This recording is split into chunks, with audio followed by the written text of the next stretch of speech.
Bismillahirrahmanirrahim. Assalamualaikum warahmatullahi wabarakatuh. Jadi pada kesempatan hari ini saya akan menjelaskan tentang tugas presentasi kami mengenai mekanisme pasar Islam. Nah, sebelum itu saya akan memperkenalkan dulu masing-masing anggota dari kelompok kami. Yang pertama yaitu saya sendiri, Gafrartono, dengan NIM 19040 10265, dan teman saya Muhajiz Aditya dengan NIM 19040 10129. Langsung saja.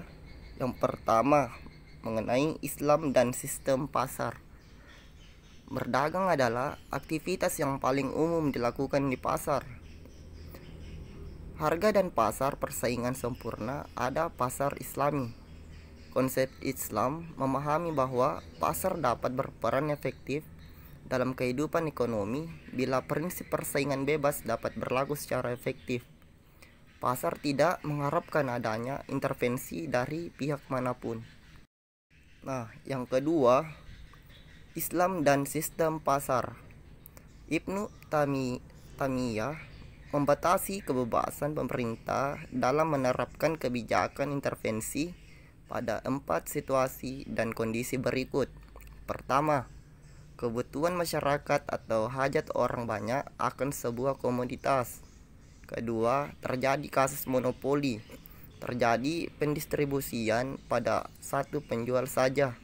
Keempat, para pedagang melakukan transaksi di antara mereka sendiri dengan harga di bawah harga pasar. Nah, yang ketiga, kebebasan ekonomi. Kebebasan ekonomi yang berdasarkan pada ajaran Islam yang meliputi pertanggungjawaban dan kebebasan, atau kebebasan yang berkaitan erat dengan pertanggungjawaban. Prinsip pertanggungjawaban. Pertama, setiap orang dihisab secara individu. Kedua, tidak ada konsep dosa turunan dan mempertanggungjawabkan kesalahan orang lain. Ketiga, tidak ada perantaraan dalam hubungan langsung dengan Allah. Keempat, setiap individu berhak untuk berpedoman langsung dengan sumber-sumber hukum Islam, Al-Quran dan hadis. Islam sudah sempurna. Yang kelima, Islam sudah sempurna dalam berbagai aspek kehidupan. Yang keempat, mekanisme pasar dalam perspektif sejarah Islam. 1. Pada masa Rasulullah, aturan Rasulullah agar persaingan dengan keadilan di Madinah dapat tercapai. Melarang talaki rukban, larangan mengurangi timbangan, larangan menyembunyikan cacat barang. Yang keenam, mekanisme pasar dalam perspektif sejarah Islam.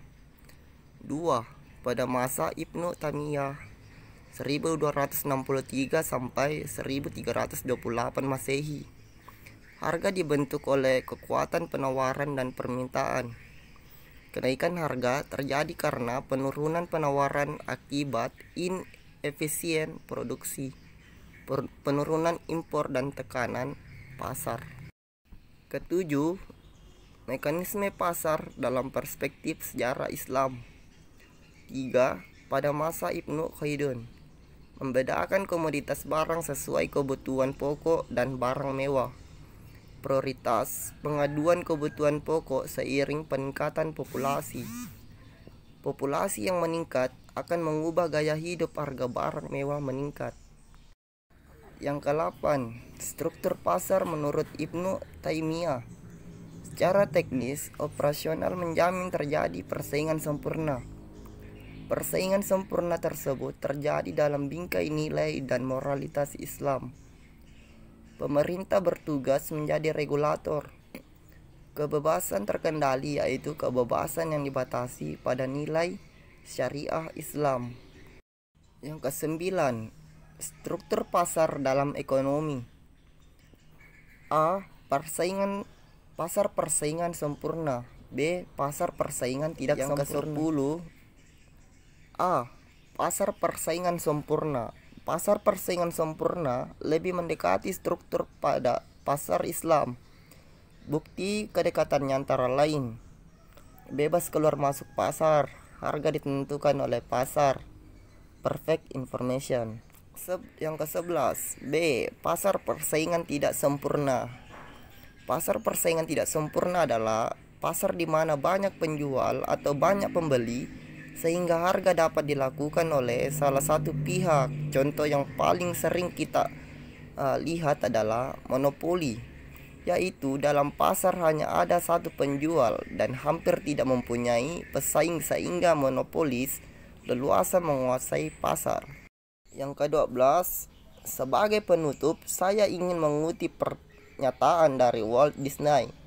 Ia mengatakan, semua impian pasti bisa Anda wujudkan jika Anda memiliki keberanian untuk mengejar mereka. Artinya, jika Anda punya impian, maka genggam impian tersebut.